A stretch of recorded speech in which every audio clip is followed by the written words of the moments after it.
بے شک وہ سننے والا ہے، دیکھنے والا ہے۔ آسمانوں اور زمین کا پیدا کرنا لوگوں کے پیدا کرنے کی نسبت بڑا کام ہے، لیکن اکثر لوگ نہیں جانتے۔ اور اندھا اور آنکھ والا برابر نہیں، اور نہ ایمان لانے والے نیکوکار اور نہ بدکار برابر ہیں۔ حقیقت یہ ہے کہ تم بہت کم غور کرتے ہو۔ قیامت تو آنے والی ہے، اس کے آنے میں کچھ شک نہیں، لیکن اکثر لوگ ایمان نہیں رکھتے۔ اور تمہارے پروردگار نے فرمایا ہے کہ تم مجھ سے دعا کرو، میں تمہاری دعا قبول کروں گا۔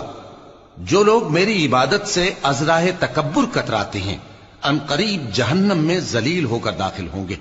اللہ ہی تو ہے جس نے تمہارے لیے رات بنائی کہ اس میں آرام کرو، اور دن کو روشن بنایا کہ اس میں کام کرو۔ بے شک اللہ لوگوں پر فضل کرنے والا ہے، لیکن اکثر لوگ شکر نہیں کرتے۔ یہی اللہ تمہارا پروردگار ہے جو ہر چیز کا پیدا کرنے والا ہے، اس کے سوا کوئی معبود نہیں، پھر تم کہاں سے بھٹکائے جاتے ہو؟ اسی طرح وہ لوگ بھٹکائے جاتے تھے جو اللہ کی آیتوں سے انکار کرتے تھے۔ اللہ ہی تو ہے جس نے زمین کو تمہارے لیے ٹھہرنے کی جگہ اور آسمان کو چھت بنایا، اور تمہاری صورتیں بنائیں اور صورتیں بھی اچھی بنائیں، اور تمہیں پاکیزہ چیزیں کھانے کو دیں۔ یہی اللہ تمہارا پروردگار ہے، سو اللہ رب العالمین بہت ہی بابرکت ہے۔ وہی زندہ جاوید ہے، اس کے سوا کوئی عبادت کے لائق نہیں، تو اس کی عبادت کو خالص کر کے اسی کو پکارو۔ ہر طرح کی تعریف اللہ ہی کے لیے ہے جو تمام جہانوں کا پروردگار ہے۔ اے نبی کہہ دو کہ مجھے اس بات کی ممانعت کی گئی ہے کہ جن کو تم اللہ کے سوا پکارتے ہو ان کی پرستش کرو، اور میں ان کی پرستش کیسے کروں جبکہ میرے پاس میرے پروردگار کی طرف سے کھلی دلیلیں آ چکی ہیں، اور مجھ کو حکم یہ ہوا ہے کہ پروردگار عالم ہی کا فرما بردار رہوں۔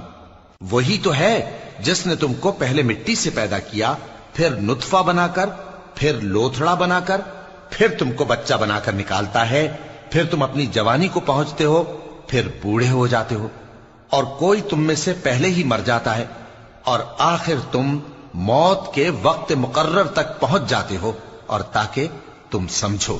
وہی تو ہے جو زندگی اور موت دیتا ہے، پھر جب وہ کوئی کام کرنا یعنی کسی کو پیدا کرنا چاہتا ہے تو اس سے کہہ دیتا ہے کہ ہو جا، تو وہ ہو جاتا ہے۔ کیا تم نے ان لوگوں کو نہیں دیکھا جو اللہ کی آیتوں میں جھگڑتے ہیں؟ یہ کہاں سے پھیرے جاتی ہیں؟ جن لوگوں نے ہماری کتاب کو اور جو کچھ ہم نے پیغمبروں کو دے کر بھیجا اس کو جھٹلایا، وہ ان قریب معلوم کر لیں گے جبکہ ان کی گردنوں میں طوق اور زنجیریں ہوں گی، وہ گھسیٹے جائیں گے یعنی کھولتے ہوئے پانی میں، پھر آگ میں جھونک دیے جائیں گے۔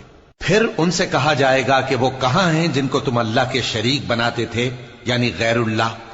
کہیں گے وہ تو ہم سے جاتے رہے، بلکہ ہم تو پہلے کسی چیز کو پکارتے ہی نہیں تھے۔ اسی طرح اللہ کافروں کو گمراہ رہنے دیتا ہے، یہ اس کا بدلہ ہے کہ تم زمین میں ناحق خوش ہوا کرتے تھے اور اس وجہ سے کہ اترایا کرتے تھے۔ اب جہنم کے دروازوں میں داخل ہو جاؤ، ہمیشہ اسی میں رہو گے، سو متکبروں کا کیا برا ٹھکانہ ہے۔ تو اے پیغمبر صبر کرو کہ اللہ کا وعدہ سچا ہے، پھر اگر ہم تمہیں اس عذاب میں سے کچھ دکھا دیں جس کا ہم ان سے وعدہ کرتے ہیں، یا ہم تمہیں وفات دے دیں، تو بہرحال ان کو تو ہماری ہی طرف لوٹ کر آنا ہے، اور ہم نے تم سے پہلے بہت سے پیغمبر بھیجے